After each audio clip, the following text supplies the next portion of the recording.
Hi everyone, this is Joy PMR. Welcome to my YouTube channel. In this video, I'm going to discuss on how to find the antiderivative of trigonometric function. So, integrals of trigonometric function. These are the integrals of trigonometric function. So, let's proceed to the examples. We have example number 1, integral of sine 4x dx. So, in this problem, we need to use the u substitution. Our u is 4x, and the derivative of our u is 4 dx. Then, our dx equals 1/4. Di na siya dx ha, du na siya. 1/4 du. So, next step is integral of sine u 1/4 du. Or equals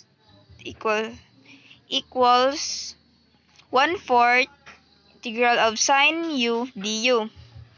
So, the integral of sine is negative cosine. So, 1/4 negative cosine u plus c. So, we need to put the value of u. So, our final answer is negative 1/4 cosine 4x plus c. So, example number 2. Our problem is integral of secant squared x plus 2 dx. So, our u is x plus 2. Then, our du is equal to dx. Kay 1 raman gyapon ang derivative sa x. So, integral of secant squared u du. Or